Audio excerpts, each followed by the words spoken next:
ছাত্র জনতার রক্তে মাখা গণ অভ্যুত্থানের পর যে রাষ্ট্র সংস্কারের জন আকাঙ্ক্ষা তৈরি হয়েছে তারই আলোকে বিভিন্ন রাজনৈতিক দল ও নানা শ্রেণী পেশার মানুষের সাথে আলোচনা মতবিনিময় ও সেমিনার শেষে গেল মাসে সুপারিশমালা দেয় ৬ সংস্কার কমিশন। সংস্কার কমিশনগুলোর দেয়া ১৬৬ প্রস্তাবনার উপর মতামত জানতে চাওয়া হয় ৩৮টি রাজনৈতিক দলের কাছে, তবে সবার আগে সাড়া দেয় এলডিপি। বৃহস্পতিবার বিকেলে জাতীয় সংসদ ভবনের এলডি হলে ডক্টর আলী রিয়াজের নেতৃত্বে কমিশনের সদস্যদের সাথে বৈঠকে বসে দলটির ৮ সদস্যের প্রতিনিধি দল। যে দলের আদর্শিক অবস্থান থেকে মুক্তিযুদ্ধের আদর্শকে ধারণ করার যে প্রচেষ্টা, তার সঙ্গে আমরা মনে করি যে একটা বিশেষ সুযোগ এবং আমাদের জন্য একটা বড় রকমের অর্জন।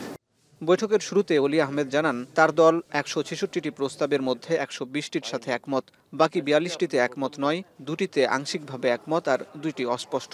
সেই স্বীকৃতিটা আপনি দিয়েছেন। সবগুলো সুপারিশের মধ্যে নির্বাচন কমিশনের সুপারিশগুলো সবচেয়ে দুর্বল ছিল বলে জানান এলডিপি প্রেসিডেন্ট। তারপরে আছেন নির্বাচন কমিশন সংস্কার। মোট প্রস্তাব ছিল ২৭টি, একমত হয়েছে আমরা ১৬টা, একমত নই ১১টা, আংশিক একমত নই এরকম কিছু নাই। সবগুলির মধ্যে আমি বলবো নির্বাচন কমিশনের কাগজগুলি খুবই দুর্বল ছিল।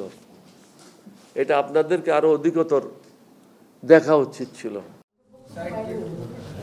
জাতীয় ঐকমত্য কমিশনের দেয়া প্রশ্নের স্প্রেডশিটে এখন পর্যন্ত জামাত ইসলামী, এলডিপি সহ ১৬টি দল মতামত দিয়েছে। আগামী রোববার মতামত দেওয়ার কথা জানিয়েছে বিএনপি ও নতুন রাজনৈতিক দল এনসিপি। রাজনৈতিক দলগুলোর মতামতের ভিত্তিতে একে একে আলোচনায় বসবে ঐকমত্য কমিশন।